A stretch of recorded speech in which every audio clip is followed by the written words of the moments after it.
Hello friends, welcome to my channel PCS with Chauhan. तो guys, मेरा नाम है कीरा चौहान और यहाँ हम कर रहे हैं घटना चक्र दृष्टि 2022 की बुक। ठीक है, तो ये है गाइस करंट अफेयर्स की बुक है जो 1 जून 2021 से 10 मई 2022 तक के लिए है। अभी हम जो करने जा रहे हैं पार्ट 9, यानी कि इसमें हम करेंगे आर्थिक परिदृश्य।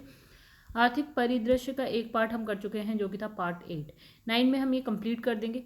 चलिए फिर दोस्तों आगे देखते हैं। यहाँ पे हम लोग देख लेते हैं जो आपका इंडेक्स है, मतलब हमने कौन कौन से टॉपिक कर लिए हैं। तो हमने राष्ट्रीय परिदृश्य कर लिया है, इसके आगे भी बहुत सारे टॉपिक्स हैं जो कि हम कंप्लीट कर चुके हैं। फिर उसके बाद आया हमारा विधिक परिदृश्य जो हम कर चुके हैं, अंतर्राष्ट्रीय परिदृश्य हम कर चुके हैं। फिलहाल हमारा चल रहा है आर्थिक परिदृश्य, उसके बाद है वैज्ञानिक परिदृश्य, उत्तर प्रदेश विशेष की बात करेंगे, देन यहाँ पे संक्षिप्तियाँ हैं, देन खेल परिदृश्य है। चलिए फिर जहाँ तक हम कर चुके थे उससे आगे की हम बात करेंगे। तो गाइस, अगर आपको वीडियो पसंद आएगी तो वीडियो को लाइक करिएगा, चैनल को अभी तक सब्सक्राइब नहीं किया है तो चैनल को सब्सक्राइब करिएगा एंड शेयर करिएगा अपने दोस्तों में। ठीक है गाइस, और कमेंट करके ज़रूर बताइएगा कि आपको वीडियोस कैसी लग रही हैं। चलिए फिर स्टार्ट करते हैं हम लोग। तो गाइस, हमने जो है पेज नंबर 96 तक कर लिया था, अभी हम 97 में करेंगे। तो यहाँ पे लिखा है अकाउंट एग्रीगेट नेटवर्क की बात करेंगे। तो यहाँ लिखा है सितंबर 2021 में देश में वित्तीय डेटा साझा प्रणाली यानी कि financial data sharing system account aggregator network a network का अनावरण किया गया, जो निवेश और ऋण के क्षेत्र में क्रांति ला सकता है। तो इस नेटवर्क के माध्यम से लाखों उपभोक्ताओं को अपने वित्तीय रिकॉर्ड पर आसान पहुंच और नियंत्रण मिल सकता है। साथ ही ऋण प्रदाता फिनटेक कंपनियों के लिए ग्राहकों की संभावित संख्या में अत्यधिक विस्तार भी हो सकता है। ये भारत में ओपन बैंकिंग की व्यवस्था शुरू करने की दिशा में पहला कदम है। ठीक है, जो लाखों ग्राहकों को सुरक्षित और कुशल तरीके से अपने वित्तीय डेटा तक डिजिटल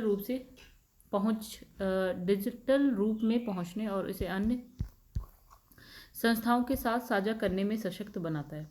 ये प्रणाली ऋण और धन प्रबंधन को बहुत तेज और किफ़ायती बना सकती है। व्यक्ति की सहमति के बिना डेटा को साझा नहीं किया जा सकता है। अकाउंट एग्रीगेट किसी ग्राहक के डेटा को पढ़ नहीं सकता। साथ ही यह डेटा का पुनर्विक्रय भी नहीं कर सकता। फिर अकाउंट एग्रीगेट नए ग्राहकों को यह सुविधा देता है कि वे चयन के आधार पर डेटा को साझा करें। ग्राहक साझा किए गए डेटा को वापस भी ले सकता है।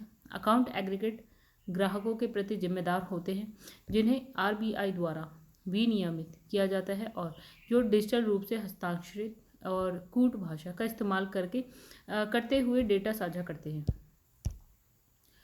तो आगे बात करते हैं गाइज, यहाँ पे लिखा है कृषि एवं संबद्ध क्षेत्र की आर्थिक परिदृश्य में ही है। फिर इसमें लिखा है पशुधन और पोल्ट्री पक्षियों की गणना। तो यहाँ लिखा है 12 मई 2022 को केंद्रीय मत्स्य पालन पशुपालन डेयरी मंत्री कौन है, पुरुषोत्तम रूपाला द्वारा 20वीं पशुधन गणना के आधार पर नस्ल के अनुसार पशुधन और पोल्ट्री रिपोर्ट जारी की गई। तो देश में पहली बार नस्ल के अनुसार डेटा संग्रह करने का काम 20वीं पशुधन गणना 2019 के साथ ही किया गया था। तो डेटा एकत्रित करने का काम कागज के स्थान पर टैबलेट कंप्यूटर का इस्तेमाल करके किया गया, मतलब पेपरलेस हो गया।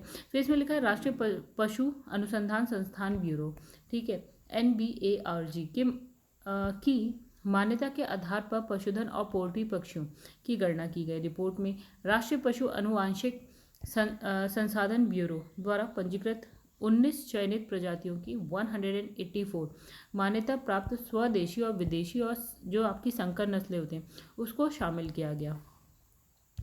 तो इसमें लिखा है रिपोर्ट में 41 मान्यता प्राप्त स्वदेशी मवेशी हैं, 4 विदेशी या संकर नस्लें शामिल हैं। तो रिपोर्ट के अनुसार कुल मवेशियों की आबादी में विदेशी और संकर पशु का योगदान लगभग 26.5% है, जबकि 73.5% स्वदेशी और बिना वर्ग के मवेशी है।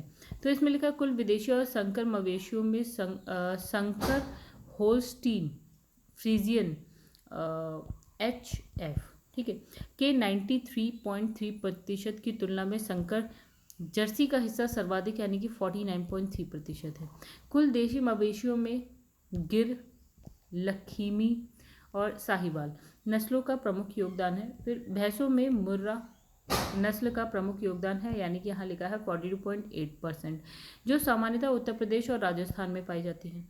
तो भेड़ में 3 विदेशी 26 देसी नस्लें पाई गई हैं। शुद्ध विदेशी नस्लों में कॉरिडेल नस्ल का योगदान प्रमुख रूप से 17.3% है। स्वदेशी नस्लों में क्या है, नेल्लौर नस्ल का योगदान 20% हिस्सेदारी के साथ क्या है, श्रेणी में सबसे अधिक है।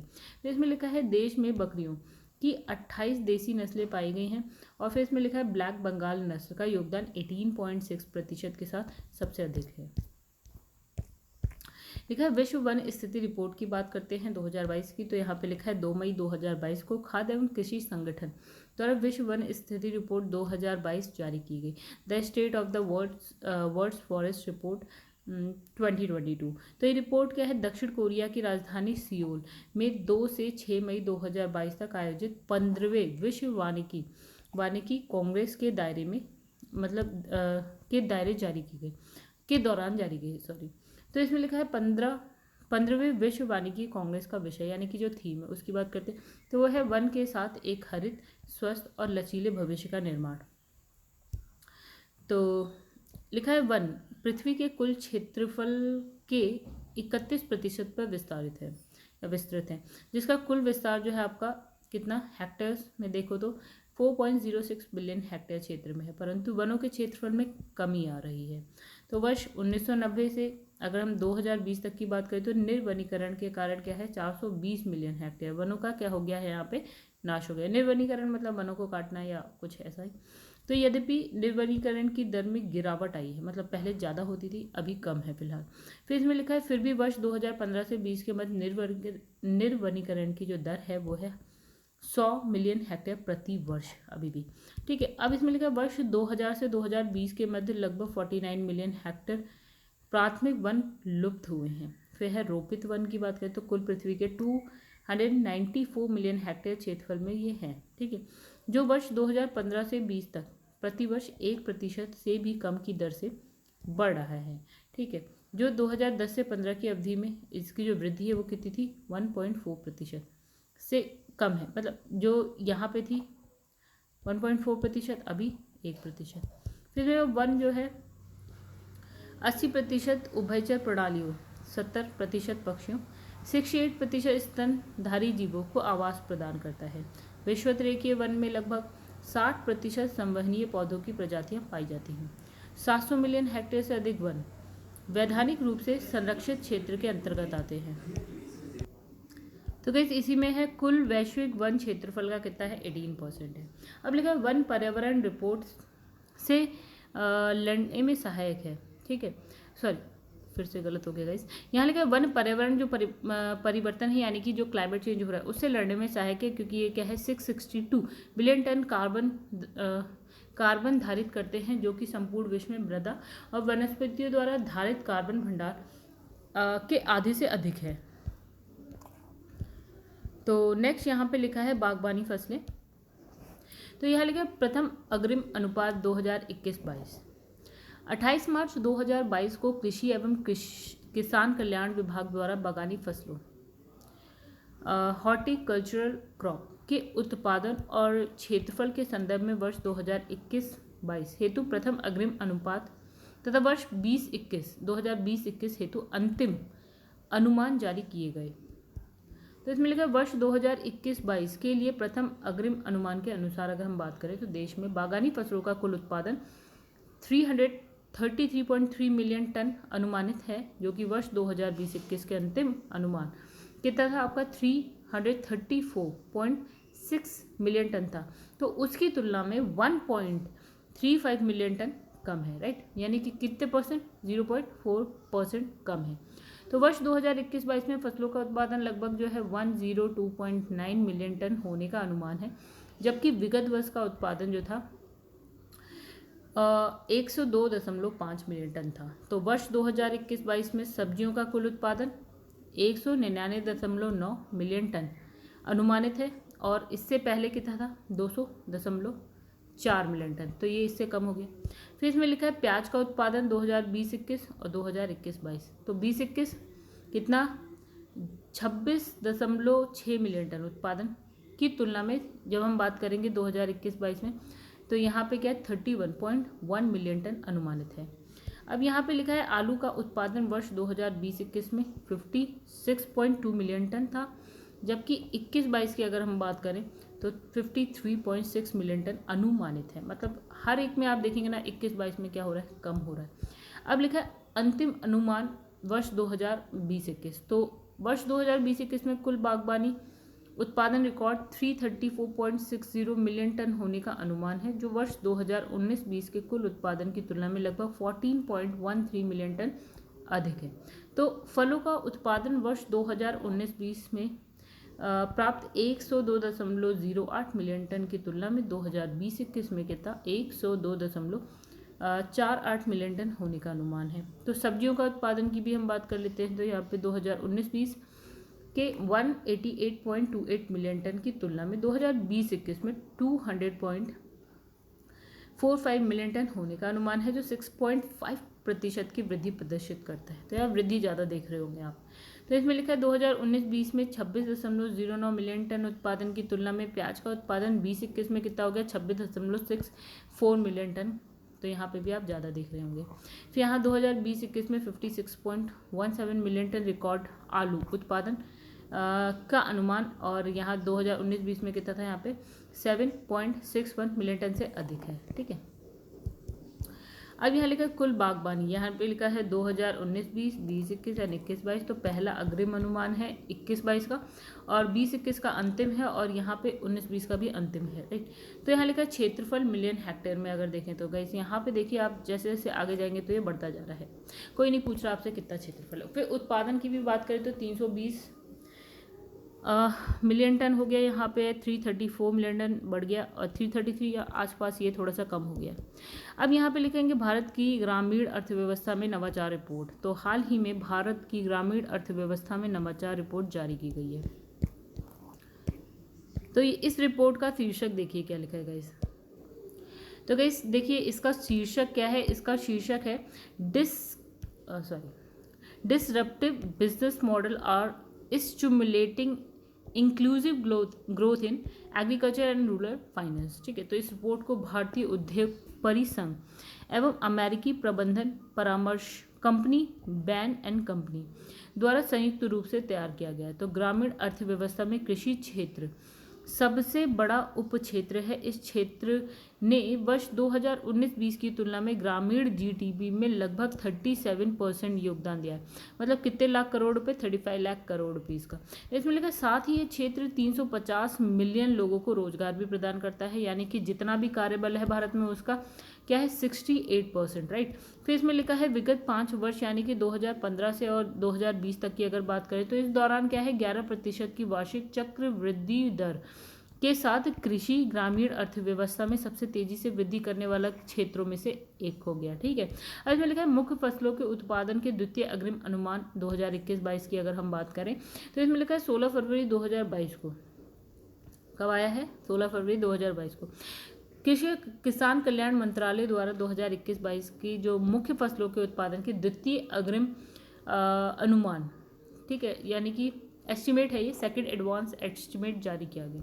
तो इसमें लिखा है 2021-22 के लिए द्वितीय अग्रिम अनुमान के अनुसार जो देश में कुल खाद्यान्न उत्पादन रिकॉर्ड जो है 316.06 मिलियन टन अनुमानित है। राइट, देखिए गाइस ये फिक्स नहीं है, ये अनुमानित है, ऐसा माना जा रहा है इतना हो। ठीक है, अब इसमें लिखा है जो वर्ष 2020-21 यानी एक साल पहले की बात करें तो इसके दौरान प्राप्त उत्पादन कितना था यहाँ पे 310.74 मिलियन टन की तुलना में कितना अधिक है गाइस यहाँ पे 5.32 मिलियन टन तथा विगत 5 वर्षों की अगर हम बात करें 2016 से 17 से लेकर 2020-21 तक देखें तो औसत खाद्यान्न उत्पादन की तुलना में क्या है 25.35 मिलियन टन अधिक है। ठीक है, विगत वर्ष देखा जाए तो ये, और वैसे 5 वर्ष पिछले 5 वर्षों का देखा जाए तो इतना अधिक है अभी का। ठीक है, अब इसमें लिखा वर्ष 2020-21 के दौरान जो है चावल का कुल उत्पादन कितना हो गया यहाँ पे 127 मिलियन टन मान लीजिए। ठीक है, और विगत 5 वर्षों में अगर हम बात करें तो जो औसत उत्पादन है यानी कि 116.44 मिलियन टन की तुलना में कितना 11.49 मिलियन टन अधिक है। ठीक, चलिए आगे बढ़ जाते हैं। तो यहाँ पे लिखा है वर्ष 2021-22 के दौरान गेहूं का कुल उत्पादन 111.32 मिलियन टन अनुमानित है। अब विगत 5 वर्षों का जो औसत उत्पादन है उससे कितना अधिक है, 7.44 मिलियन टन अधिक है। देखिए अधिक ही हो रहा है, पिछले 5 वर्ष से अधिक ही है अभी वाला।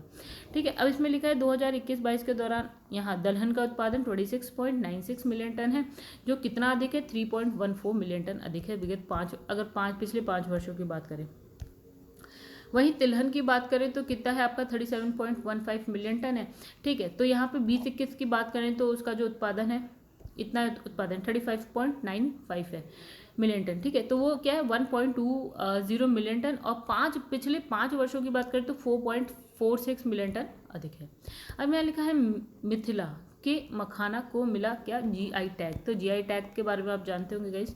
तो लिखा है दिसंबर 2021 में क्या है, केंद्रीय वाणिज्यिक मंत्रालय के अधीन भौगोलिक संकेतक रजिस्ट्री, ठीक है, जियोग्राफिकल इंडिकेशन रजिस्ट्री GIR, ठीक है, ने बिहार मखाना का नाम बदलकर क्या रखा, मिथिला मखाना करने का आवेदन को स्वीकार करते हुए उत्पादन को भौगोलिक यानी कि GI भौगोलिक संकेत यानी कि GI प्रदान किया। तो सितंबर 2020 में सबौर स्थित कृषि विश्वविद्यालय ने मिथिलांचल मखाना उत्पादक संघ की ओर से बिहार मखाना का नाम मिथिला मखाना करने के लिए GI रजिस्ट्रार को पत्र भेजकर आवेदन किया था। चलिए आगे देखते हैं क्या लिखा है। साथ ही इसकी पहचान और सुरक्षा के अलावा उत्पत्ति को बेहतर ढंग से दर्शाने के लिए ब्रांड लोगो में संशोधन का सुझाव दिया। अब इसे लोगो में, ठीक है, अब इसमें देखो भारत में इसकी खेती बिहार, पश्चिम बंगाल, मणिपुर, त्रिपुरा, असम, जम्मू कश्मीर और उड़ीसा, राजस्थान, मध्य प्रदेश और उत्तर प्रदेश में होती है। तो बिहार देश में कुल मखाना उत्पादन का लगभग क्या 80 से 85% का योगदान रखता है। अब देखिए बिहार के प्रमुख मखाना उत्पादक जिले की बात करें कहाँ कहाँ होता है, तो दरभंगा हो गया, मधुबनी, सीतामढ़ी, सहरसा, सुपौल, अररिया, पूर्णिया, किशनगंज, कटिहार। अब बात करेंगे कृषि उड़ान 2.0 की। तो यहाँ पे लिखा है कि 27 अक्टूबर 2021 को केंद्रीय नागरिक उड्डयन मंत्रालय द्वारा कृषि उड़ान 2.0 योजना का शुभारंभ किया गया। तो इस योजना के तहत हवाई परिवहन द्वारा कृषि उत्पादों के परिवहन को सुविधाजनक बनाने और प्रोत्साहित करने का प्रस्ताव है। तो कृषि उड़ान 2.0 योजना को भारतीय विमानपत्तन प्राधिकरण की 100% की हिस्सेदारी वाला सहायक कंपनी क्या है, यहाँ पे लिखा है आई क्लास, क्या है आई क्लास, तथा वाणिज्य उद्योग मंत्रालय के अंतर्गत आने वाली भारत की राष्ट्रीय निवेश संवर्धन और सुविधा एजेंसी क्या है, इन्वेस्ट इंडिया के सहयोग से तैयार किया गया है। तो योजना का उद्देश्य की बात करें तो कृषि उपज तथा हवाई परिवहन के बेहतर एकीकरण और अनुकूलन के माध्यम से कृषि मूल्य प्राप्ति में सुधार लाना। ठीक है, अब इसमें लिखा है विभिन्न एवं गतिशील परिस्थितियों में कृषि मूल्य श्रृंखला में स्थिरता और लचीलापन लाने में योगदान देना। तो कृषि उपज की आपूर्ति श्रृंखला, लॉजिस्टिक एवं उसके परिवहन में आने वाली बाधाओं को दूर करना और किसानों की आय को दोगुना करने के लक्ष्य को प्राप्त करने में मदद। यह योजना मुख्य रूप से पूर्वोत्तर यानी कि नॉर्थ ईस्ट, पहाड़ी तथा जनजातीय क्षेत्रों पर ध्यान केंद्रित करती है। अब बात करेंगे रबी फसलों के न्यूनतम समर्थन मूल्य यानी MSP विपणन वर्ष 2022-23 की। 8 सितंबर 2021 को आर्थिक मामलों की मंत्रिमंडलीय समिति ने विपणन वर्ष 2022-23 के लिए सभी रबी फसलों के न्यूनतम समर्थन मूल्य यानी कि MSP में वृद्धि को मंजूरी प्रदान करी। तो विपणन वर्ष 2020-21 के लिए जहां न्यूनतम समर्थन मूल्य में सबसे ज़्यादा वृद्धि मसूर और रैपसीड सरसों के लिए की गई है, वहीं सबसे कम वृद्धि की अगर बात करें तो जौ के लिए की गई है। ठीक है, चलिए आइए देखते हैं। तो सबसे ज़्यादा वृद्धि यानी मसूर और रैपसीड सरसों की बात करी गई तो कितने 400 रुपये प्रति क्विंटल, ठीक है, वृद्धि। तो प्रत्येक में 400 रुपये प्रति कुंटल और सबसे कम में क्या है 35 रुपये प्रति कुंटल, ठीक है, किस में, जौ में। अब विपणन वर्ष 2022-23 के लिए न्यूनतम यानी कि MSP की बात करते हैं, रुपये ये होगी जो है ना रुपये प्रति कुंटल में होगी। तो गाइस देखिए यहाँ पे लिखा है क्रम फसल, फिर विपणन वर्ष 2021-22 के लिए MSP और 22-23 के लिए MSP, फिर इसमें लिखा है शुद्ध वृद्धि, राइट। तो चलिए देखते हैं तो गाइस ये वाली तो है 2021-22 और ये हो गई 22-23 के लिए, राइट, यही तो थी। तो देखिए 21-22 और 22-23 अशुद्ध वृद्धि भी देख लेंगे। तो गाइस देखिए यहाँ पे क्या लिखा है। तो गेहूं के लिए देखा जाए तो 21-22 में MSP 1975 और 22-23 में गाइस यहाँ लिखा है 2015। तो टोटल कितनी वृद्धि हो गई? 40 की, 40 रुपये प्रति क्विंटल वृद्धि हुई है, ठीक है। अब वहीं जौ की देखेंगे तो कितनी वृद्धि हुई है? 35। चने की भी गाइस यहाँ पे आप देख सकते हैं, मसूर की देख सकते हैं। तो सबसे ज़्यादा हमने क्या पढ़ा था? हमने पढ़ा था सबसे कम वृद्धि किस में हुई है? जौ में, टोटल 35 रुपये प्रति क्विंटल हुई है। और फिर हमने कहा था सबसे ज़्यादा किस में हुई है? मसूर में हुई है, देखिए 400 रुपये प्रति क्विंटल हुई है। और रैपिड सीड एंड सरसों में कितनी हुई है? 400 रुपये प्रति क्विंटल हुई है। फिर है यहाँ पे आप कुसुम भी देख सकते हैं, तो यहाँ पे 114 रुपये हुई है, ठीक है। अब यहाँ पे देखिए नेक्स्ट आ गया खरीफ फसलों के न्यूनतम समर्थन मूल्य 2021-22, ठीक है। फिर अभी हमने रबी फसल का देखा, अभी हम किसका देखेंगे? खरीफ फसलों का देखेंगे। तो गाइस वही सब कहानी है, ठीक है। 9 जून 2021 को जो है आपको मंजूरी दी गई है इसकी वृद्धि के लिए, ठीक है। अब यहाँ देखिए सर्वाधिक वृद्धि यहाँ पे किसको? तिल, 452 रुपये प्रति क्विंटल किसको? तिल को। और न्यूनतम समर्थन मूल्य है में हुई है, मतलब सबसे ज़्यादा तिल में हुई है, राइट। हम बात करें खरीफ फसलों की, तो और जबकि लागत पर सर्वाधिक प्रतिफल बाजार के मूल्य पर 85% है। चलिए आइए समझ यहाँ पे देखते हैं, ठीक है। MSP यहाँ पे 2020-21 की दे रखी है। तो तिल पे इसने कहा सबसे ज़्यादा है, तिल पे सबसे ज़्यादा, तिल कहाँ गया गाइस? ये देखिए यहाँ पे है तिल पे इसने कहा सबसे ज़्यादा है, ठीक है। तो और बाकी के रेट आप देख सकते हैं। तो यहाँ देखिए इसमें धान सामान्य होता है, धान किस्म A होता है, राइट। तो इसमें 2020-21 का डेटा है, ये 2021-22 का डेटा है, राइट। जो भी वृद्धि हुई है तो माइनस करके देख लीजिएगा। फिर है धान किस्म A, ज्वार, संकर ज्वार, मल डांडी। फिर है बाजरा है, यहाँ पे रागी की दे रखा है, बाजरा का दे रखा है रेट, रागी का, मक्का का। फिर है तूर, अरहर, मूंग, उड़द, मूंगफली, सूरजमुखी बीज, सोयाबीन। फिर तिल में सबसे ज़्यादा हुई है। जब आप इसे कैलकुलेट करेंगे ना, माइनस प्लस करेंगे, तो आपको दिखेगा कि यहाँ पे सबसे ज़्यादा हुई है। और कितनी हुई है? हम जब इसे माइनस करेंगे तो हमारे पास 452, ठीक है, रुपये प्रति क्विंटल, सर्वाधिक वृद्धि है ये। फिर इसमें लिखा है नाइजर सीड है, एक कपास मध्यम रेशे, क्या है लंबे रेशे वाला होता है, 2 टाइप के होते हैं।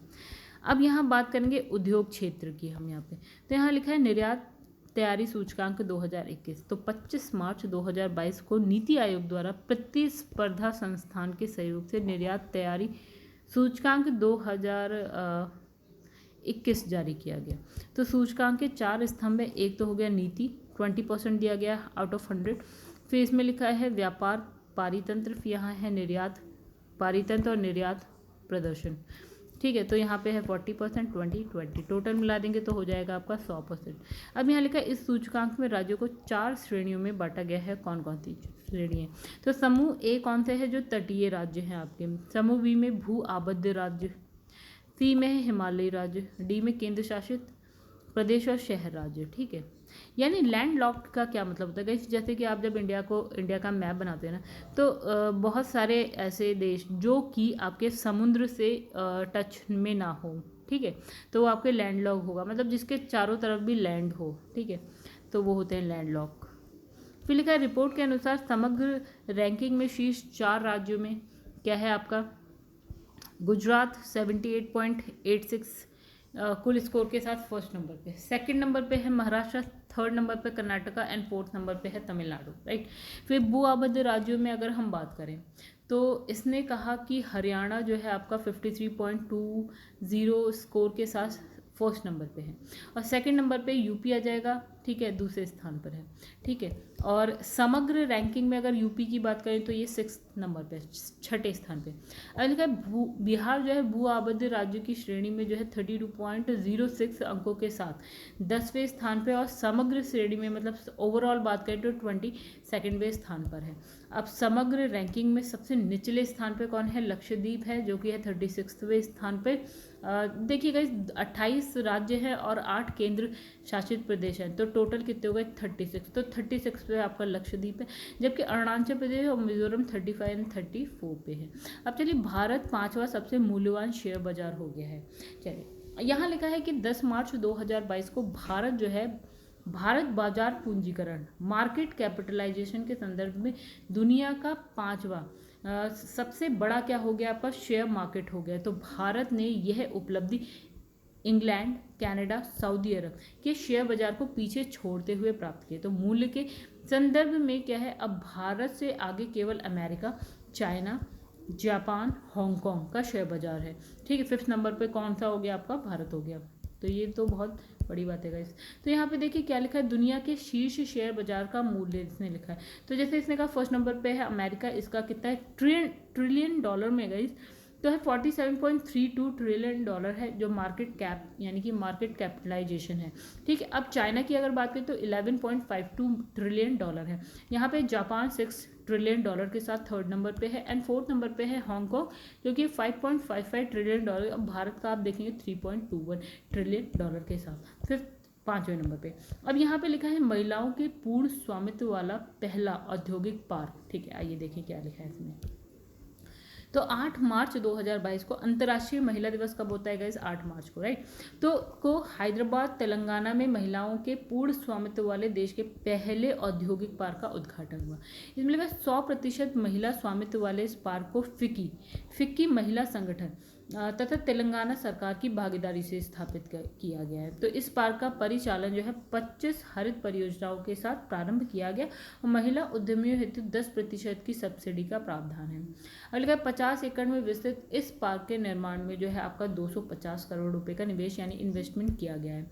अब बात करेंगे हम कच्चे इस्पात का उत्पादन, वर्ल्ड स्टील एसोसिएशन। तो लिखा है जनवरी 2022 में वर्ल्ड स्टील एसोसिएशन द्वारा जारी अद्यतन आंकड़ों के अनुसार वैश्विक स्तर पर कच्चे स्टील यानी कि क्रूड स्टील के उत्पादन में चीन 1st नंबर पे, उसके बाद है भारत और उसके बाद कौन है, जापान। मतलब 1st नंबर पे चाइना, 2nd नंबर पे भारत, 3rd नंबर पे है जापान। तो WSA द्वारा जारी आंकड़ों के अनुसार वैश्विक स्तर पर कच्चे इस्पात का उत्पादन 2021 में 1950.5 मिलियन टन रहा, जो कि 2020 में कितना 1880.4 मिलियन टन की तुलना में कितना अधिक है, 3.7% अधिक है। अब इसलिए लगा 2021 एंड 2020 में वैश्विक स्तर पर कच्चा इस्पात उत्पादन से 5 देश सबसे ऊपर। तो अभी हमने देखा था सबसे ऊपर था चाइना, फिर देन भारत था, फिर जापान था। वहीं पे हम यहाँ बात करेंगे तो रैंक में 1st नंबर चाइना की है, 2nd भारत की है, 3rd नंबर पे है जापान, 4th नंबर पे है USA एंड 5th नंबर पे है आपका रशिया, राइट। तो यहाँ पे 2021 में कितना मिलियन टन है, 2020 में इनका कितना मिलियन टन उत्पादन किया, ये आप देख लीजिएगा। हालांकि मुझे नहीं लगता कि कितना उत्पादन किया पूछा जाएगा। अब यहाँ लिखा है हाँ, लेकिन रैंकिंग आपको बिल्कुल पता होनी चाहिए, ये इंपॉर्टेंट है, ये पूछा जाता है। अब लिखा है लीडर्स रिपोर्ट 2021 की बात करते हैं कुछ। चलिए 8 नवंबर 2021 को वाणिज्य एवं उद्योग, उपभोक्ता मामले, खाद्य एवं सार्वजनिक वितरण एवं वस्त्र मंत्री पीयूष गोयल द्वारा लॉजिस्टिक्स पर लीडर्स रिपोर्ट 2021 का तीसरा कौन सा संस्करण, तीसरा संस्करण जारी किया गया। तो गाइस जो ये रिपोर्ट है वो वाणिज्यिक विभाग भारत सरकार के निर्देशों के आधार पर अंश एवं यंग LLP ओके द्वारा तैयार की गई है। तो ये भी आपको याद रखना पड़ेगा। रिपोर्ट का प्रथम संस्करण लीडर्स 2018 निर्यात आयात व्यापार पर केंद्रित था। इसमें प्रत्येक राज्य केंद्र शासित प्रदेश में लॉजिस्टिक इकोसिस्टम की दक्षता का आंकलन किया गया था। और जो दूसरा संस्करण है यानी जो 2019 का था, उसमें अंतरराष्ट्रीय एवं घरेलू दोनों व्यापारों को शामिल किया गया।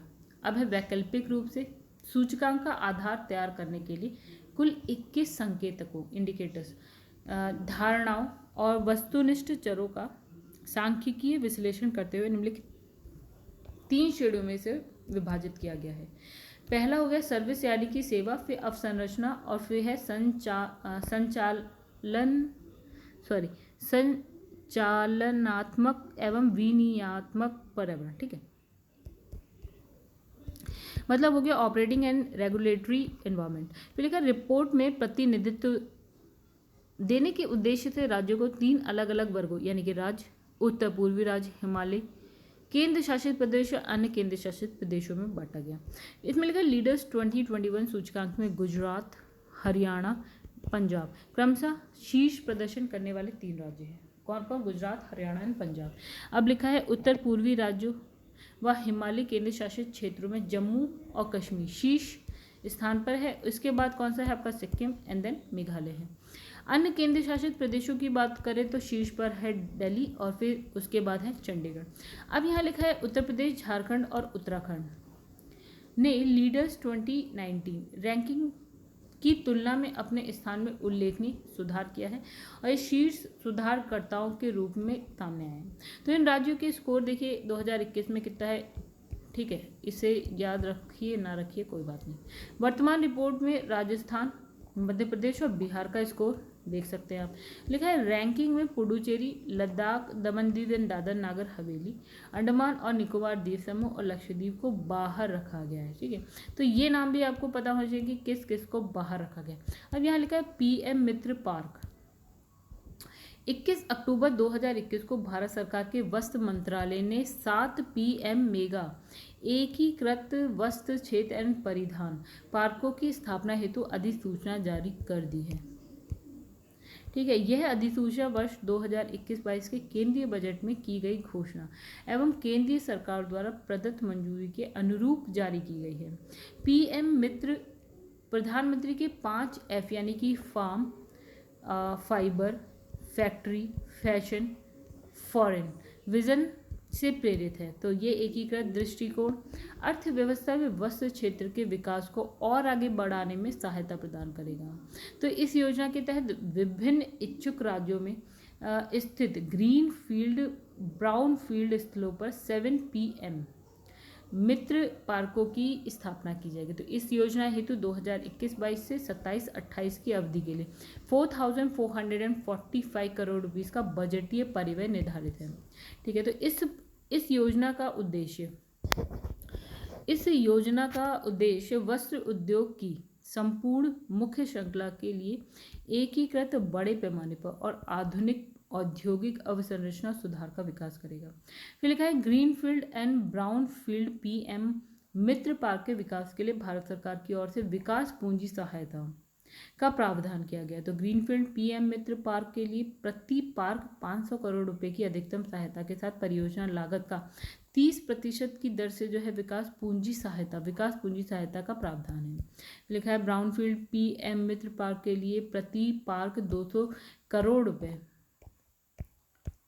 की अधिकतम सहायता के साथ परियोजना लागत का 30% की दर से DCS का प्रावधान किया है। तो पीएम मित्र पार्क में वस्त्र निर्माण इकाइयों की शीघ्र स्थापना के लिए भारत सरकार प्रत्येक पीएम मित्र पार्क के लिए 300 करोड़ रुपए की निधि यानी कि जो फंड है भी प्रदान करेगी। तो इसमें लिखा है इसे प्रतिस्पर्धी प्रोत्साहन सहायता के रूप में जाना जाएगा। तो वैसे यहाँ पे नेक्स्ट है पीएफसी को महारत्न का दर्जा। तो यहाँ लिखा है 12 अक्टूबर 2021 को भारत सरकार द्वारा पावर फाइनेंस कॉरपोरेशन लिमिटेड को जो है आपका महारत्न का दर्जा प्रदान किया गया। तो पीएफसी को महारत्न का दर्जा प्रदान यानी कि प्राप्त होने के बाद महारत्न कंपनियों की जो कुल संख्या है कितनी हो गई? 11 हो गई। चलिए आइए देखिए कौन कौन सी है महारत्न कंपनी। एक तो होगी आपका BHEL, तो यानी कि भारत हैवी इलेक्ट्रिकल लिमिटेड, और फिर आपका है BPCL Bharat petroleum corporation limited, then coal India limited है, गेल इंडिया लिमिटेड है, आपका इंडियन ऑयल कॉरपोरेशन लिमिटेड यानी कि IOCL है, फिर आपका है NTPC लिमिटेड है, आपका oil and natural gas corporation ONGC है, आपका steel authority of India limited यानी कि सेल है, और उसके बाद आपका है power grid corporation of India limited यानी कि PGCIL है, Hindustan petroleum corporation limited HPCL है, पावर फाइनेंस कॉरपोरेशन लिमिटेड यानी कि PFC है। तो इसमें वर्तमान में नवरत्न कंपनियों की अगर हम संख्या देखें तो कितनी है? 13। महारत्न की कितनी? 11। इसकी कितनी? 13। विधायत्व है कि इसके पूर्व अक्टूबर 2019 में PGCIL और HPCL को महारत्न जो है कंपनी है उसका दर्जा दिया गया था। अब यहाँ पे हम बात करेंगे भारत पर्यटन सांख्यिकी 2021। तो यहाँ लिखा है सितंबर 2021 में पर्यटन मंत्रालय भारत सरकार द्वारा भारत पर्यटन सांख्यिकी एक नज़र में 2021 नामक एक रिपोर्ट प्रकाशित की गई। तो पर्यटन मंत्रालय द्वारा जारी इस रिपोर्ट के अनुसार वर्ष 2020 के दौरान भारत में 2.74 मिलियन विदेशी पर्यटकों का आगमन हुआ, जो -74.9% वार्षिक यानी ऋणात्मक वृद्धि दर को प्रदर्शित करती है। राइट। तो इस अवधि के दौरान 3.59 मिलियन अनिवासी भारतीयों का भारत में आगमन हुआ, जो -48.6% वार्षिक यानी ऋणात्मक वृद्धि दर को दर्शाती है। ठीक है। अब इस प्रकार वर्ष 2020 के दौरान जो है कुल 6.33 मिलियन विदेशी और अनिवासी भारतीय सहित अंतर्राष्ट्रीय पर्यटकों का भारत में आगमन हुआ, जो -64.7% वार्षिक यानी कि ऋणात्मक वृद्धि दर को दर्शाती है। तो 2020 के दौरान पर्यटन से 50,136 करोड़ रुपीस की विदेशी मुद्रा की प्राप्ति हुई, जो -76.3% ऋणात्मक वृद्धि दर को दर्शाता है। इस रिपोर्ट के अनुसार अंतर्राष्ट्रीय पर्यटकों के आगमन के मामले में संपूर्ण विश्व में भारत का हिस्सा कितना है? 1.59%। ठीक है। अब इसमें लिखा है वर्ष 2020 के दौरान भारत में विदेशी पर्यटक आगमन के स्रोत देशों में बांग्लादेश प्रथम स्थान पर था, जबकि यूएसए दूसरे स्थान पर था। मतलब आपको ये भी पता होना चाहिए, फर्स्ट नंबर पे बांग्लादेश, सेकंड नंबर पे यूएसए, मतलब ये संयुक्त राज्य अमेरिका। अब लिखा वर्ष 2020 के दौरान घरेलू पर्यटकों की हिस्सेदारी के संदर्भ में शीर्ष 5 राज्यों की अगर हम बात करें तो सबसे ज़्यादा कहाँ से? Tamil Nadu 23%, second number Uttar Pradesh 14.1%, Karnataka third number, fourth number Andhra Pradesh and fifth number पे तेलंगाना। तो वर्ष 2020 में विदेशी पर्यटक के आगमन के संदर्भ में शीर्ष 5 राज्य और केंद्र शासित प्रदेश सबसे ज़्यादा महाराष्ट्र में आए, दूसरे नंबर पे तमिलनाडु है, थर्ड नंबर पे है उत्तर प्रदेश, फोर्थ नंबर पे है आपका दिल्ली एंड फिफ्थ नंबर पे है पश्चिम बंगाल। चलिए अब आ जाते हैं सिरारा खोंग या हैथी मिर्च या टामिंगलोंग संतरे को जीआई टैग। तो सितंबर 2021 में मणिपुर की विशेष मिर्च है, मणिपुर की मिर्च है जिसका नाम है सिरारा खोंग यानी कि हैथी। ठीक है। और टामिंगलोंग संतरा, इसको क्या है? भौगोलिक संकेतक टैग यानी कि जीआई टैग प्रदान किया गया। तो इसकी घोषणा मणिपुर राज्य के मुख्यमंत्री कौन है? एन बीरेन सिंह द्वारा वन धन विकास केंद्र मेला 2021 के उद्घाटन अवसर पर की गई। तो मणिपुर के उखरूल जिले के सिरारा खोंग गांव में जैविक रूप से उगाई जाने वाली यह मिर्च अपने जीवंत रंग एवं विशिष्ट स्वाद के लिए प्रसिद्ध है। तो जो ये मिर्च है वो राजा मिर्च, जिसे स्थानीय भाषा में उमरो के रूप में जाना जाता है, के बाद मणिपुर में सर्वाधिक मांग वाली मिर्च है। मतलब फर्स्ट नंबर पे राजा मिर्च, सेकंड नंबर पे सिरारा खोंग या हैथी मिर्च। फिर इसमें लिखा है जो ये आपकी है राजा मिर्च उमोरो का विश्व की सबसे तेज और गर्म मिर्च के रूप में इसे जाना जाता है। अब लिखा है सिरारा खोंग मिर्च को स्थानीय लोग भगवान का उपहार यानी कि गिफ्ट ऑफ गॉड मानते हैं। लिखा है ये मिर्च स्थानीय लोगों में इतनी लोकप्रिय है कि इसे बढ़ावा देने हेतु वार्षिक उत्सव मनाया जाता है। फिर इसमें लिखा है स्थानीय स्तर पर मिर्च को समर्पित एक लोकगीत भी है, जिसकी तुलना नागा जनजाति के एक बेशकीमती शॉल जिसे हम क्या बोलते हैं खुईलांग के नाम से जाना जाता है, इसे की जाती है। तो सिरारा खोंग या हैथी मिर्च एक अच्छे एंटीऑक्सीडेंट के रूप में काम करती है और जिसमें उच्च कैल्शियम एंड विटामिन सी होती है। ठीक है। अब लिखा है टोमिंगलोंग संतरे की बात कर लें तो टोमिंगलोंग संतरा जो अपने अम्लीय स्वाद तथा मिश्रित मिठास के लिए प्रसिद्ध है, अधिकतर टोमिंगलोंग जिले में पाया जाता है। तो टोमिंगलोंग जिले को मणिपुर का क्या है ऑरेंज ऑफ बाउल, ठीक है, कहा जाता है। तो इसमें लिखा उभरते सितारे कोष 21 अगस्त 2021 को वित्त एवं कॉर्पोरेट मंत्रालय की मंत्री निर्मला सीतारमण ने निर्यात उन्मुख सूक्ष्म लघु एवं मध्यम उद्यम की कंपनियों की सहायता हेतु उभरते सितारे कोष का शुभारंभ कहाँ किया? लखनऊ में किया। तो उभरते सितारे कोष का गठन जो है आपका एग्जिम बैंक और सिडबी द्वारा किया गया है। तो ये क्या है? एक वैकल्पिक निवेश कोष है। ठीक है। तो इसमें इस कोष का जो आकार है वो कितना है, 250 करोड़ रुपए है, जिसमें 250 करोड़ रुपए का ग्रीन शू विकल्प शामिल है। एक्सिम बैंक एंड सिडबी ने एक पाइपलाइन विकसित की है जिसमें विभिन्न क्षेत्रों की 100 से अधिक कंपनियां शामिल की गई हैं। तो आगे इसमें लिखा है कि इस योजना के अंतर्गत चिन्हित उन कंपनियों को सहायता प्रदान की जाएगी जो वर्तमान में भले ही खराब प्रदर्शन कर रही हैं, लेकिन भविष्य में उनमें अच्छा प्रदर्शन करने की क्षमता है। अब लिखा है कांडला देश का पहला हरित विशिष्ट आर्थिक क्षेत्र। कहाँ है गाइस कांडला, ये देखते हैं। तो इसमें लिखा है 26 जुलाई 2021 को कांडला विशिष्ट आर्थिक क्षेत्र को Indian green building council platinum rating प्रदान की गई है। ठीक है, कांडला विशिष्ट आर्थिक क्षेत्र मौजूदा शहरों के लिए IGBC यानी कि this green cities platinum rating हासिल करने वाला पहला विशिष्ट आर्थिक क्षेत्र है।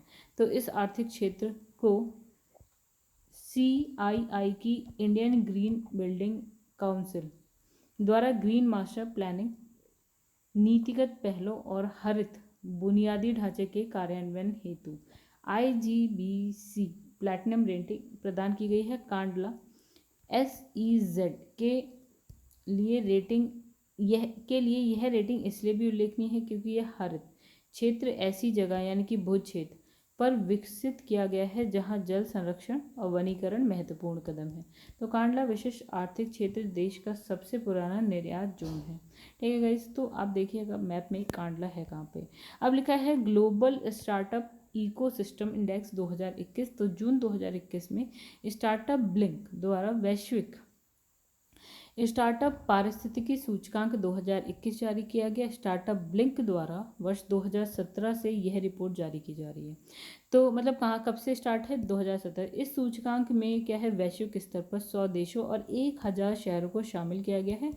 सूचकांक के लिए स्कोर की गणना निम्नलिखित 3 मानदंडों यानी कि एक तो हो गई गुणवत्ता यानी कि क्वालिटी, देन दूसरी है मात्रा और थर्ड नंबर पे है व्यावसायिक वातावरण। ठीक है, के आधार पर है।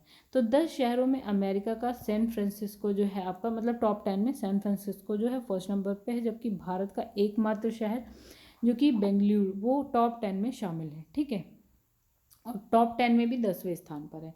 तो इस वर्ष की सूची में भारत ने वर्ष 2020 की अपनी रैंकिंग यानी कि 23rd थी, ठीक है, में 3 पायदान का सुधार किया। अभी कितनी हो गई हमारी रैंकिंग, 20 हो गई। ठीक है, अब इसमें लिखा है वैश्विक स्टार्टअप पारिस्थितिकी सूचकांक 2021। शीर्ष 5 देश देखेंगे हम यहाँ पे और शीर्ष 5 शहर देखेंगे। तो शीर्ष 5 देशों की अगर बात करें तो फर्स्ट नंबर पे अमेरिका, सेकेंड आ गया UK, थर्ड नंबर पे है आपका इजराइल, फोर्थ आपका कनाडा एंड फिफ्थ नंबर पे है जर्मनी। चलिए शहरों की बात करते हैं। तो फर्स्ट नंबर पे सैन फ्रांसिस्को बे जो कि आपका USA में है। ठीक है, मैप में देखिएगा इस नॉर्थ अमेरिका में, USA में कहाँ पे है सैन फ्रांसिस्को। सेकंड नंबर पे है आपका न्यूयॉर्क, ये भी आपका USA में है। फिर आपका बीजिंग आता है थर्ड नंबर पे जो कि चाइना में है। एंड फोर्थ नंबर पे लॉस एंजलिस आता है, ये भी आपका USA में। फिर देन फिफ्थ नंबर पे लंदन आता है जो कि UK में। अब लिखा है सूचकांक में शामिल विश्व के 1000 शहरों में भारत के कितने शहर है, 43। ठीक है, भारत के 3 शहर। 10वें नंबर पे बेंगलुरु है, 14वें नंबर पे आपका न्यू दिल्ली है एंड 16वें नंबर पे मुंबई। तो आस ही पास है गाइस, अच्छा प्रदर्शन किया। तो शीर्ष 20 में तो ये तीनों है ही। अब यहाँ पे लिखा है वैदेशिक क्षेत्र। तो इसमें लिखा है गाइस यहाँ पे वैश्विक प्रेषण पर विश्व बैंक की रिपोर्ट 2022। तो यहाँ लिखा है 11 मई 2020 को विश्व बैंक द्वारा माइग्रेशन एंड डेवलपमेंट ब्रीफ 36 का नवीनतम संस्करण a war in pandemic implications of Ukraine crisis and COVID-19 in global governance of migration and remittance flows जारी की गई है।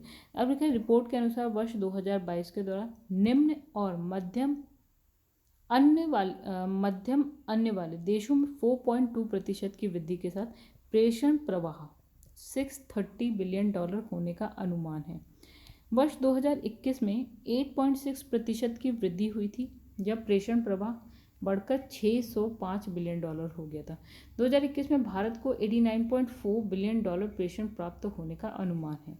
वैश्विक स्तर पर भारत सबसे बड़ा प्रेषण प्राप्तकर्ता यानी कि रेमिटेंस प्राप्तकर्ता देश रहा है। इसके बाद कौन है, मैक्सिको। कहाँ पे गए, नॉर्थ अमेरिका में। फिर है चाइना, फिलीपींस एंड मिस्र का स्थान है। मिस्र कहाँ है गाइस?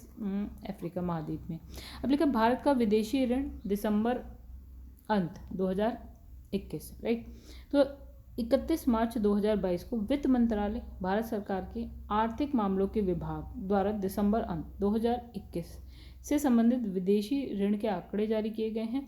तो भारत का विदेशी ऋण 614.9 मिलियन अमेरिकी डॉलर रहा, जो सितंबर अंत में यानी कि 2021 की बात हो रही तो की तुलना में 11.5 बिलियन अमेरिकी डॉलर क्या है? अधिक है, राइट।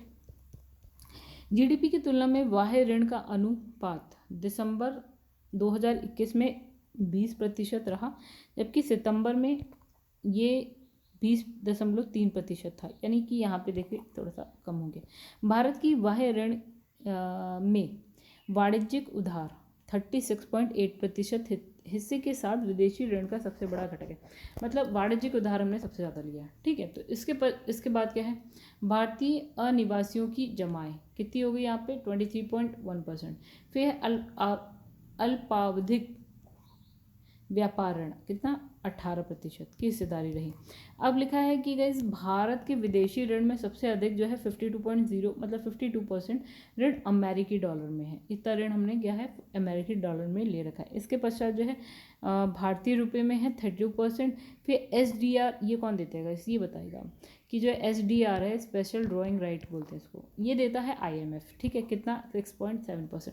फिर जापानी येन में है 5.3%। फिर यूरो है आपका 3.1% में लिए गए ऋण का स्थान है, ठीक है। आइए देखें यहाँ पे क्या लिखा है।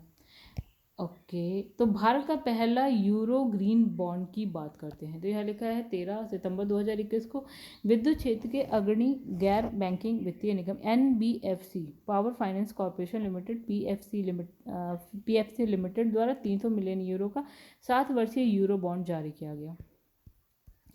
तो भारत की ओर से जारी करने वाला अब तक का ये पहला यूरो मूल्य वर्ग का ग्रीन बॉन्ड है, ठीक है। इसके अलावा यह किसी भारतीय NBFC द्वारा जारी किया गया पहला यूरो बॉन्ड है। 2017 के बाद भारत में जारी किया गया ये पहला यूरो बॉन्ड है। अब इसमें लिखा है इस इश्यू में जो है 82 खातों से भागीदारी के साथ पूरे एशिया और यूरोप के संस्थागत निवेशकों की मजबूत हिस्सेदारी हुई है और इसे 2.65 गुना जो है ओवर सब्सक्राइब्ड किया गया है। अब इसने लिखा है अप्रैल 2021 में गाजियाबाद नगर निगम द्वारा देश का पहला हरित नगर निगम बॉन्ड बॉम्बे स्टॉक एक्सचेंज में क्या हुआ है? आपका सूचीबद्ध हुआ है। तो लखनऊ के बाद उत्तर प्रदेश का ये क्या है? दूसरा नगर निगम है जिसके द्वारा जारी बॉन्ड बॉम्बे स्टॉक एक्सचेंज में सूचीबद्ध यानी कि वो हुआ है, शेड्यूल्ड हुआ है, ठीक है। मतलब आया है, लिस्टेड हुआ है, ठीक। अब लिखा है बिटकॉइन को कानूनी मान्यता मिल गई। चलिए आइए पढ़ते हैं क्या ये।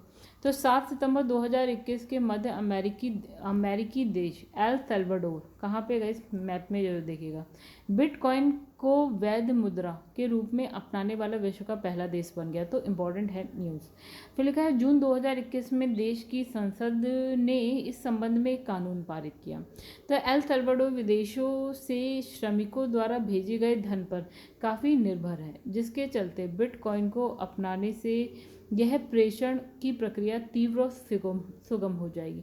बिटकॉइन को अपनाने से एल सल्वाडोर में वित्तीय समावेशन को बढ़ाने में मदद मिलेगी। तो बिटकॉइन एक प्रकार की क्या है? आपकी क्रिप्टो करेंसी या हम कह सकते हैं आभासी मुद्रा है। बिटकॉइन को डिजिटल वॉलेट के रूप में रखा जाता है, ठीक है। कैसे? डिजिटल वॉलेट के रूप में, तथा मोबाइल ऐप के माध्यम से अभिगम बनाया जाता है, ठीक है। अब लिखा है कि एल सल्वाडोर में वॉलेट को चिवो कहा जाता है। मतलब यहाँ जैसे हम पेटीएम वॉलेट या वॉलेट कहते हैं ना, वहाँ बोलते हैं चिवो, जिसका स्थानीय नाम क्या है? कूल। अब लिखा है एथेरियम और रिपल आदि क्रिप्टो करेंसी के अनुदाहरण है। मतलब क्रिप्टो करेंसी का बहुत सारी हैं जिसके अलग अलग नाम से जाना जाता है, जैसे कि ये भी हो गया बिटकॉइन है, यहाँ पे एथेरियम है, यहाँ पे रिपल है। चलिए अब यहाँ पे है अंतर्राष्ट्रीय आर्थिक घटनाक्रम की बात कर लेते हैं। तो लिखा है global market outlook for solar power 2022 से 2026। तो 10 मई 2022 को क्या लिखा है? Inter solar Europe conference Munich Germany में global market outlook for solar power 2022 से 26 रिपोर्ट जारी की गई। तो रिपोर्ट के अनुसार वर्ष 2021 में वैश्विक स्तर पर 167.8 गीगावाट सोलर क्षमता को ग्रिड से जोड़ा गया, जो विगत वर्ष कितना था 139.2 गीगावाट और यहाँ 167.8 गीगावाट। ठीक है, यानी कि कितने प्रतिशत अधिक था, तो 21%। तो इस प्रकार वर्ष 2021 में वैश्विक स्तर पर कुल संचालित सौर ऊर्जा क्षमता 940 गीगावाट हो गई। वैश्विक स्तर पर विगत एक वर्ष में स्थापित कुल नवीकरणीय ऊर्जा में 57% सौर ऊर्जा संयंत्र स्थापित किए गए। कितना? 56%। ठीक है, यहाँ पे कितना 168 गीगावाट की बात हो रही है। चलिए, यहाँ लिखा है इसके बावजूद भी वैश्विक स्तर पर कुल विद्युत खपत में सौर ऊर्जा की अगर हिस्सेदारी की हम बात करें तो कितनी है? 4%, जबकि 70% हिस्सेदारी किसकी? अनवीकरणीय ऊर्जा स्रोतों की है, जैसे पेट्रोलियम हो गया, कोयला हो गया, इन सब की। ठीक है, अब लिखा है वर्ष 2021 में शुद्ध नवीकरणीय ऊर्जा उत्पादन क्षमता कितनी? 302 गीगावाट में शामिल अन्य स्रोत कौन कौन से? देखिए, सोलर से 168 गीगावाट यानी कि 58% इसकी हिस्सेदारी है। वायु से बात करें तो 93 गीगावाट हो गया यानी कि 31%। फिर हाइड्रो, पानी से मतलब, तो बात करें तो 25 गीगावाट है यानी 8% है। फिर बायोमास से हम देखें तो 3% है यानी 10 गीगावाट है, और नवीकरणीय अन्य नवीकरणीयों से 2% यानी कि 6 गीगावाट है। ठीक है, जैसे ज्वारीय ऊर्जा भी होती है। ठीक है, और भी बहुत सारी। और इसमें लिखा है वर्ष 2021 में वैश्विक स्तर पर चीन ने सर्वाधिक 54.9 गीगावाट सौर ऊर्जा क्षमता स्थापित की, सबसे ज़्यादा चाइना ने। ठीक है, फिर दूसरे नंबर पे आपका नाम आता है यूएसए का, और तीसरे नंबर पे नाम आता है हमारा यानी कि भारत का। चलिए आगे बढ़ते हैं। तो भारत का देखिए कितनी है? 14.2 gigawatt, USA 27.3, China 54.9 gigawatt. Report के अनुसार 2022 में वैश्विक स्तर पर सौर ऊर्जा स्थापित करने की मांग में वृद्धि होगी, और ये वर्ष 2021 की तुलना में कितनी वृद्धि? 36% वृद्धि के साथ कितने गीगावाट हो जाएगी? 228.5 गीगावाट। अब 2023 में ये बढ़कर इतनी हो जाएगी 255 मतलब 2022 में 2023 में 255.8 गीगावाट, तथा 2025 की बात करें 314.2 गीगावाट।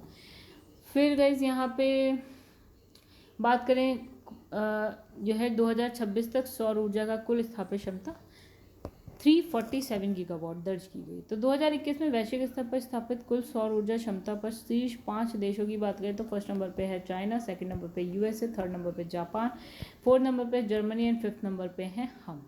ठीक है, फोर्थ नंबर पे ही कह लीजिए जर्मनी और भारत सेम है 6%। फिर है एशियन डेवलपमेंट आउटलुक 2022। तो इसमें लिखा है अप्रैल 2022 में मनीला स्थित एशियन डेवलपमेंट बैंक द्वारा एशियन डेवलपमेंट आउटलुक 2022 जो है जारी किया गया। तो इसकी जो थीम की बात करें तो मोबिलाइजिंग टैक्सेस फॉर डेवलपमेंट। ठीक है, अब लिखा है कि रिपोर्ट के अनुसार विकासशील एशिया की जीडीपी वृद्धि दर 2022 के लिए कितनी है? 5.2% अनुमानित है।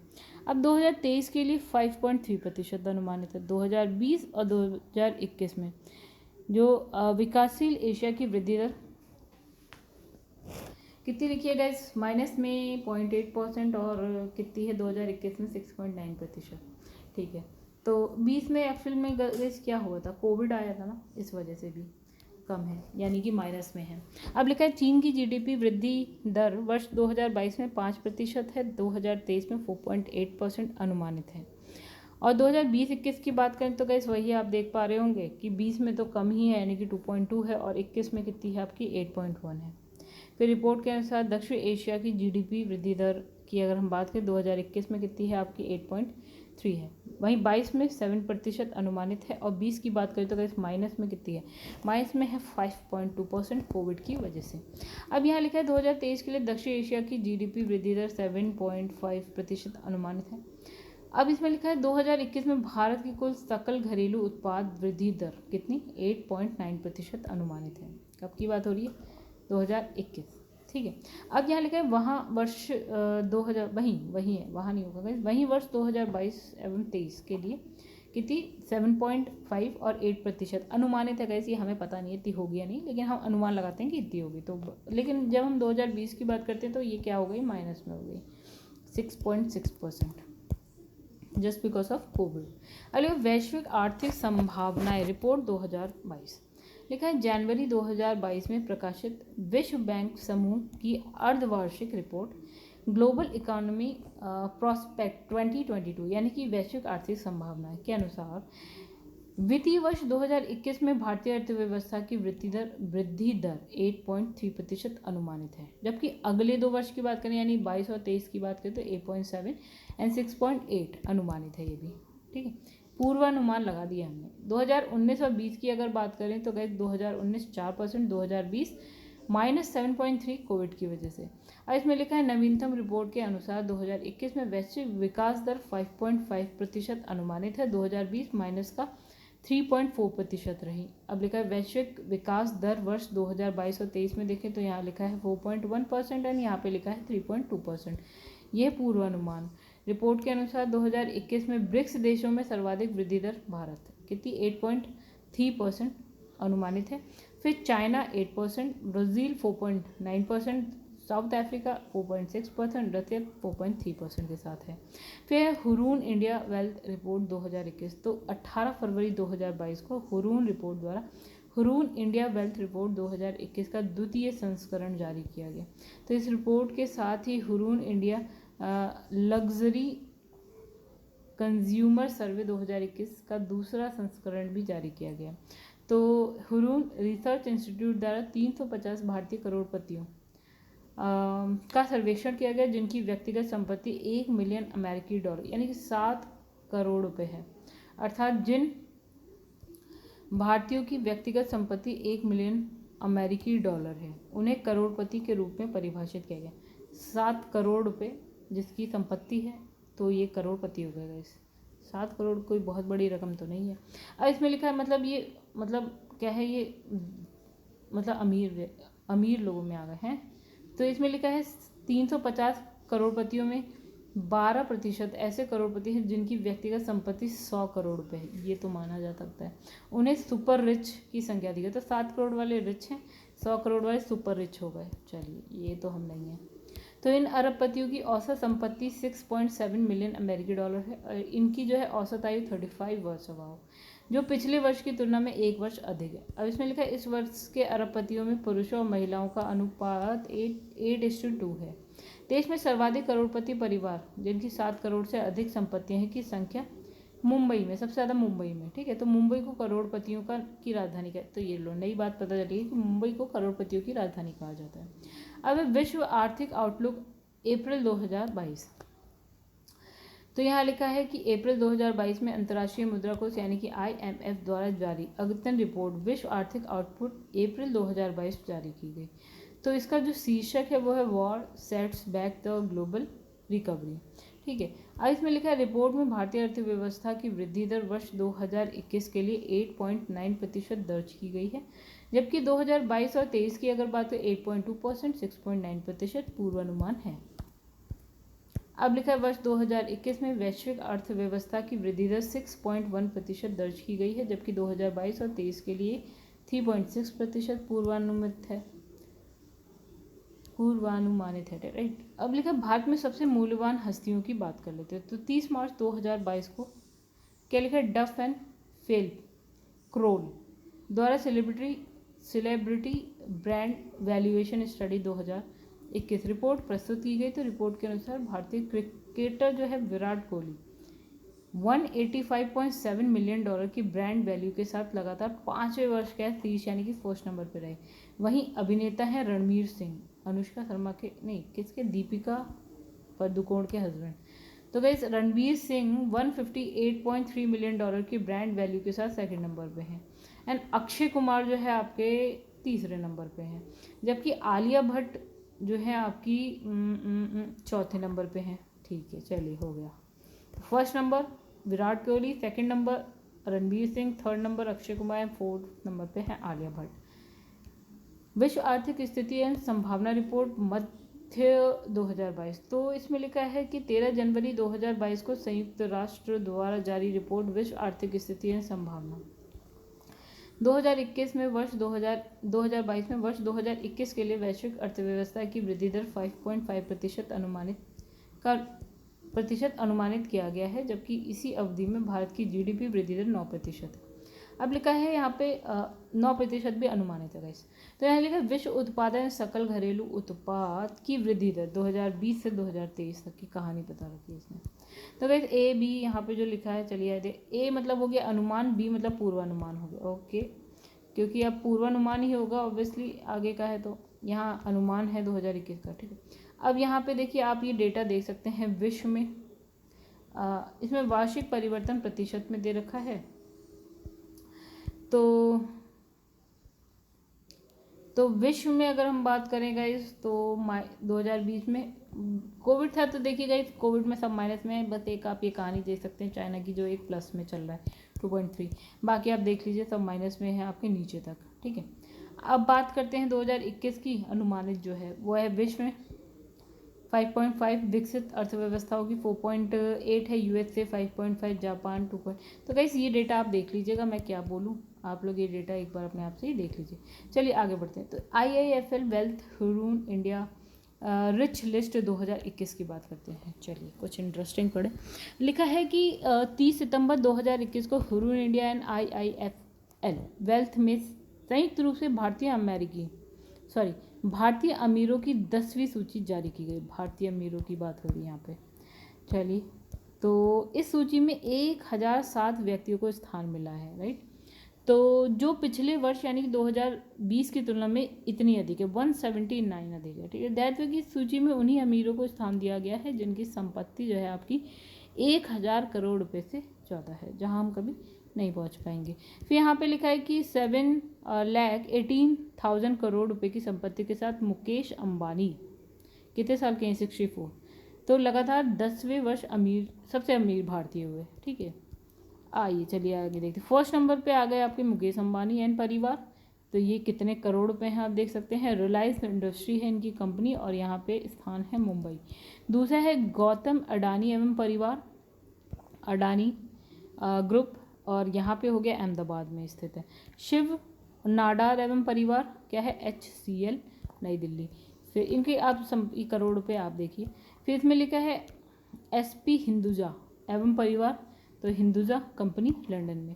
फिर इसमें लिखा है LN मित्तल एंड परिवार, तो इसमें है आरसेल मित्तल एंड यहाँ पे है लंदन में।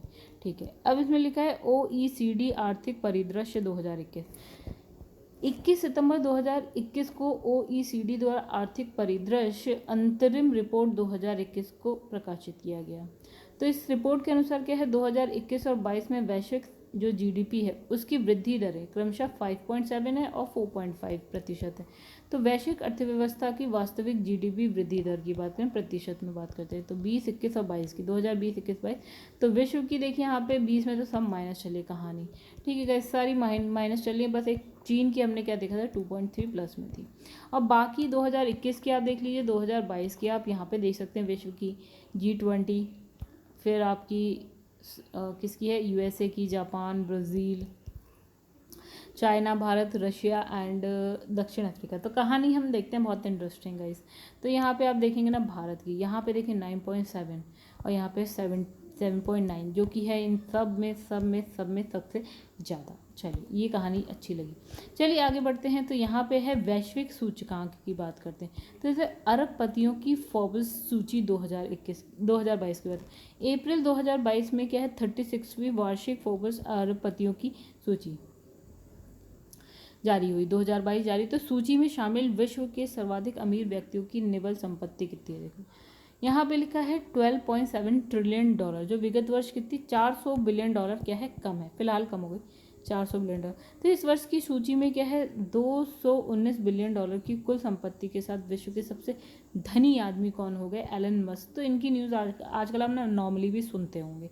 तो इसमें लिखा है 171 बिलियन डॉलर की कुल संपत्ति के साथ अमेजन के जो संस्थापक हैं यानी कि जेफ बेजोस जो सेकंड नंबर पे हैं। ठीक है, और 158 बिलियन डॉलर की कुल संपत्ति के साथ जो है आपका बर्नार्ड अर्नोल्ड जो एंड फैमिली, ठीक है, ये आपके हो गए थर्ड नंबर पे। तो फर्स्ट नंबर कहाँ गया, एलन मस्क, सेकंड नंबर पे है Jeff Bezos and third number 1, 2 and 3, तीन तो याद ही रहने चाहिए। अब सबसे धनी महिला भी बहुत इंपॉर्टेंट हो गई। ठीक है, तो सबसे धनी महिला क्या नाम है, फ्रैंकोइस बेटनकोट। मेयर्स एंड फैमिली, ठीक है। तो अब लिखा है 74.8 बिलियन डॉलर की संपत्ति के समग्र रूप से 14वें स्थान पर है। इसमें लिखा है फोर्ब्स अरबपतियों की सूची में 2022 में सर्वाधिक अमीर भारतीय में अभी हम जानते हैं मुकेश अंबानी 90.7 बिलियन डॉलर की संपत्ति के साथ हमने देखा टॉप 10 में यही अकेले हैं। अब भारतीय महिला अरबपतियों में सावित्री जिंदल एवं परिवार, ठीक है। तो गाइज ये कौन से नंबर पे है? 91वें स्थान पे। तो आप कहें बहुत दूर है, नहीं, बहुत मतलब टॉप 100 में आ रहे हैं। तो हुरून ग्लोबल रिच लिस्ट, फिर रिच बात करते हैं, चलिए। तो गाइज ये इसका कौन सा संस्करण था? 11वां। तो इसमें क्या है? चीन में सर्वाधिक अरबपति हैं, कितने? 1133, 1133। अब यहाँ पे बात करें अमेरिका में 716, चाइना अमेरिका में संयुक्त रूप से विश्व के आधे से अधिक यानी 55% अरबपति हैं, मतलब आधे से अधिक 55% तो सिर्फ चाइना और अमेरिका में ही है। 215 के साथ जो है भारत हो गया तीसरे नंबर पे, 215 अरबपति भारत में है। तो सर्वाधिक अरबपति वाला शहर कौन सा हो गया? बीजिंग। कहाँ है? चाइना में है, जहाँ कुल कितने? 144 अरबपति। अब लिखा विश्व के शीर्ष 5 अरबपतियों की बात करते हैं। तो सबसे पहला नाम आप जान सकते हैं, पहला, दूसरा, तीसरा, इनफैक्ट ये तीनों ही जान सकते हैं, ठीक है। सबसे ज़्यादा संपत्ति इनकी। तो सबसे ज़्यादा एलन मस्क टेस्ला यूएस के, जेफ बेजोस अमेजॉन यूएस से, फिर बर्नार्ड अर्नोल्ड जो आपका है LVMH फ्रांस की, और फिर उसके बाद है बिल गेट्स, कहाँ? Microsoft USA, and Warren Buffett, ये हो गया आपका बर्कशायर हैथवे USA, ठीक है। आगे बढ़ते हैं, चलिए। Okay. Hurun global rich list 2022 में अगर हम बात करें तो भारत के कुल 215 अरबपतियों की सूची, तो इसमें जो विगत वर्ष से कितने अधिक है? 38 अधिक है, ठीक है। तो रिलायंस प्रमुख जो आपके हैं मुकेश अंबानी, तो ये टॉप 10 में आ रहे हैं, ठीक है। तो 9वें स्थान में जगह बनाने वाले एकमात्र भारतीय। आज इसमें लिखा है हुरून वैश्विक ग्लेज सूचकांक 2021। तो गैस ये कब जारी हुई है लिस्ट आपकी? 25 जनवरी 2022 को, ठीक है। तो इसमें क्या है? ऐसे स्टार्टअप्स की सूची है जिसकी स्थापना 2000 के दशक में हुई थी, ठीक है, और इसकी कीमत $500 मिलियन से अधिक है, लेकिन अभी भी वे सार्वजनिक एक्सचेंज में सूचीबद्ध नहीं है, ओके। तो इस ग्लेज में यूनिकॉर्न बनने की अधिक संभावना है और अगले 3 वर्षों में इसकी कीमत $1 बिलियन होगी। तो ये पहली बार अब जब हुरून रिसर्च इंस्टीट्यूट ने वैश्विक स्तर पर हुरून ग्लेज सूचकांक जारी किया, तो हुरून रिसर्च इंस्टीट्यूट को विश्व के 30 देशों के 134 शहरों में 525 ग्लेज प्राप्त हुए। कितने? 525। चलिए, तो टॉप 5 देख लेते हैं हम लोग। तो सबसे पहले अमेरिका, ग्लेज की संख्या कितनी है यहाँ पे? सॉरी, गजेल्स की संख्या कितनी है? ग्लेज बोलूँगा, गजेल्स। तो यहाँ पे संख्या कितनी है? 201। चाइना में कितनी है? 171। भारत में कितनी है? 29, मतलब 3rd नंबर पे भारत। UK में कितनी? 26 एंड जर्मनी में कितनी? 15। चलिए, तो विश्व में गजेल के संदर्भ में शीर्ष 5 शहरों की बात करें तो सैन फ्रांसिस्को कितनी संख्या है यहाँ पे? 59। देन शंघाई चाइना में 54, Beijing China 39, New York America 36 and London UK 25, ठीक है। विश्व के शीर्ष 20 रैंकिंग वाले देशों की सूची में भारत 29 गजेल्स के साथ कौन से? 3rd नंबर पे, राइट। तो यहाँ पे लिखा है विश्व के शीर्ष 20 रैंकिंग वाले शहरों की सूची में भारत का बेंगलुरु 14, बेंगलुरु में कितने हैं? 14, तो ये 7वें नंबर पे शहरों में, ठीक है। जबकि मुंबई में कितने हैं? 6, तो ये कौन से स्थान पे? 17वें स्थान पे। चलिए आगे बढ़ते हैं। तो यहाँ पे लिखा है महाद्वीप के आधार पर गजेल की रैंकिंग देखें तो एशिया सर्वाधिक 43% के साथ शीर्ष पर है। इसके बाद है नॉर्थ अमेरिका, फिर है आपका यूरोप। फिर लिखा है सकोया विश्व का सबसे सफल गजेल निवेशक मंच है जो विश्व के 79 गजेल्स में निवेश करता है। यहाँ है फॉर्ब्स इंडिया रिच लिस्ट, फिर से रिचों की लिस्ट आ गई, ठीक। फिर यहाँ हम देखते हैं जो है कब जारी हुई है? अक्टूबर 2021 में। 100 भारतीय धनाढ्यों की सूची। ठीक है, रिलायंस इंडस्ट्रीज के प्रमुख जो है मुकेश अंबानी 92.7 बिलियन डॉलर की संपत्ति के। देखिए गाइस यहाँ पे ना इनकी संपत्ति वेरी कर रही है, कहीं 90 दशमलव लिखा है, कहीं 92 दशमलव लिखा है। तो गाइस देखिए चलिए ठीक है आसपास ही है। तो ये जो है मुकेश अंबानी जो है सर्वाधिक धनी भारतीय हैं। गौतम अडानी और दूसरे नंबर पे हैं, और थर्ड नंबर पे है शिव नाडार। ठीक है, ये थर्ड नंबर पे है। अब इसमें लिखा है राधा किशन दमानी एंड फैमिली चौथे नंबर पे, साइरस पूनावाला फिफ्थ नंबर पे। ठीक है, फिर है बाइजू रविंद्रन। तो ये सबसे कम उम्र के सर्वाधिक धनी भारतीय हैं। ठीक है, कितने साल के हैं? 41 वर्ष के। अब लिखा है कि 18 बिलियन डॉलर की संपत्ति के साथ सावित्री जिंदल सर्वाधिक धनी भारतीय महिला 7वें नंबर पे हैं। अब यहाँ पे बात करेंगे हम फॉर्च्यून ग्लोबल 500 2021। तो अगस्त 2021 में प्रसिद्ध अमेरिकी पत्रिका फॉर्च्यून ने विश्व की 500 सबसे बड़ी कंपनियों की सूची फॉर्च्यून ग्लोबल 500 2021 जारी की है। ठीक है, तो इसमें क्या है, अमेरिकी रिटेल कंपनी वॉलमार्ट को फर्स्ट नंबर पे रखा गया है। ठीक है,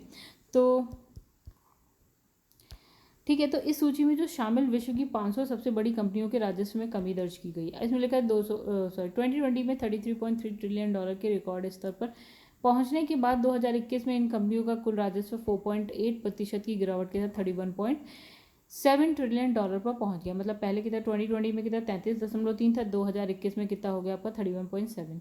उल्लेखनीय है कि फॉर्च्यून ग्लोबल 500 की सूची में भारत की 7 कंपनियां शामिल हैं। तो उसमें टॉप पे कौन सा है? रिलायंस इंडस्ट्री।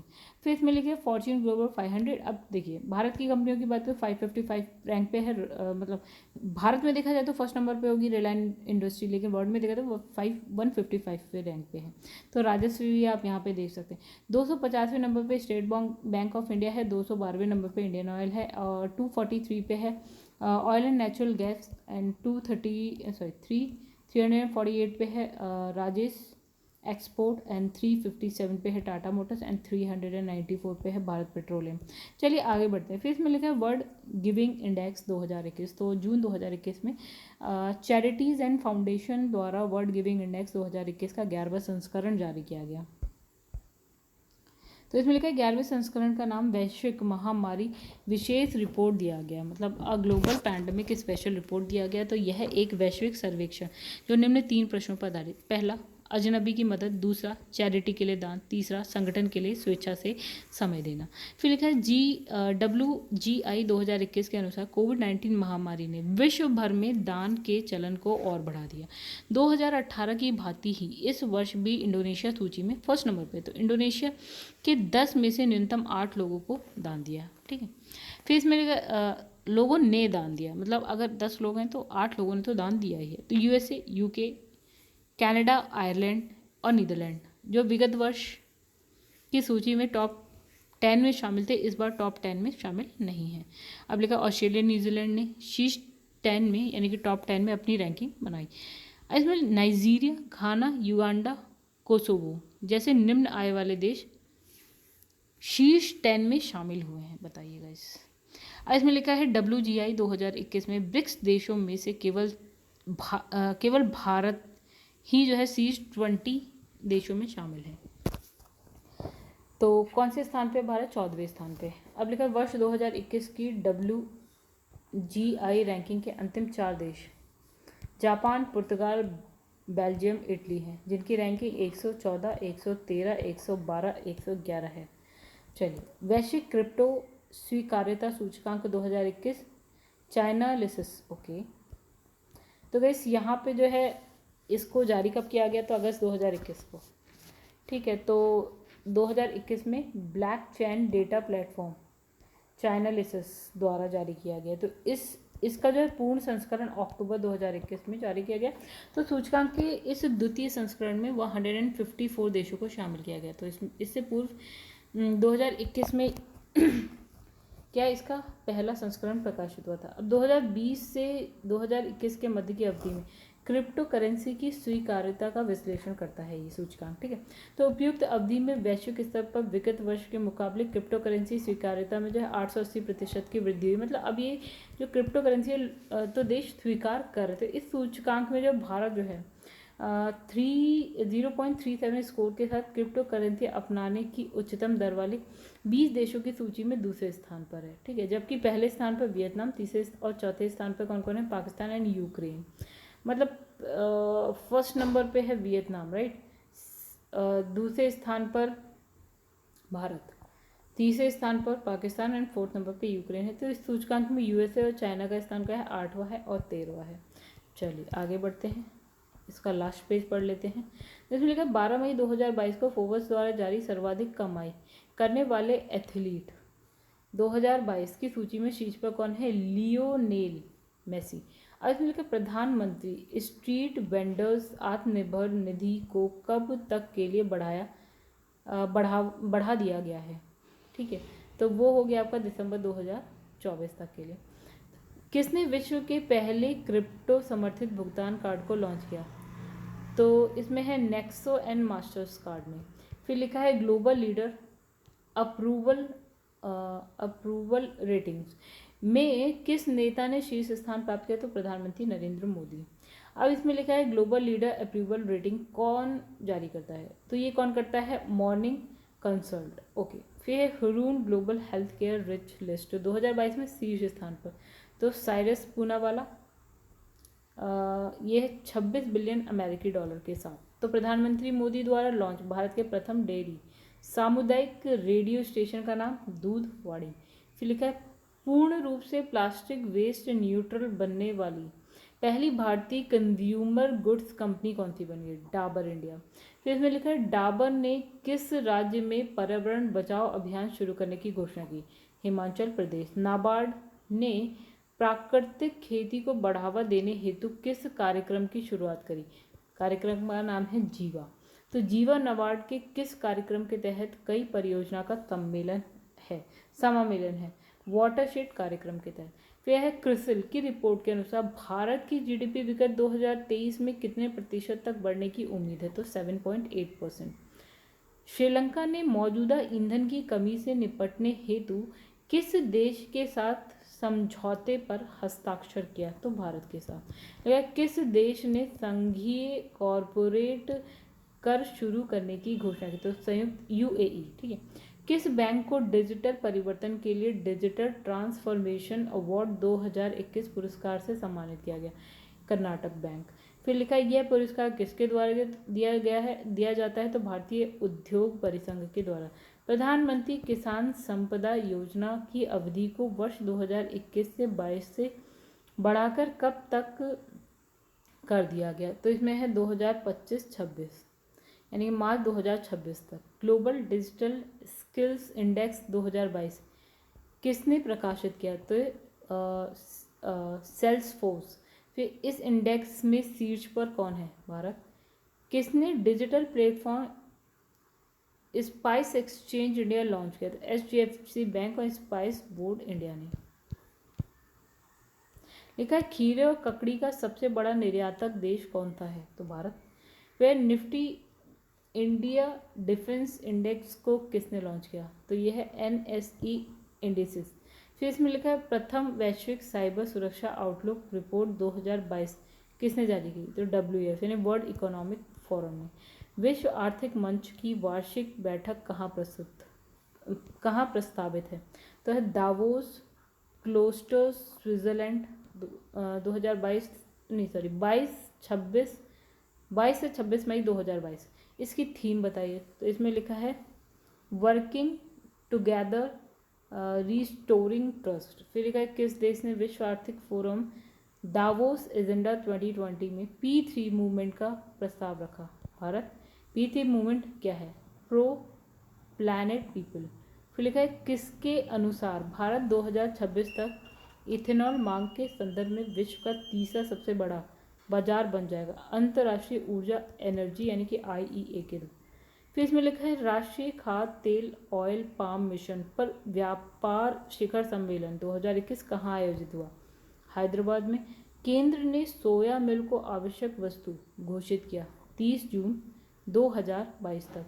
फिर है किसने डोर स्टेप बिल भुगतान सेवा शुरू करी? तो India post payment bank and NPCI।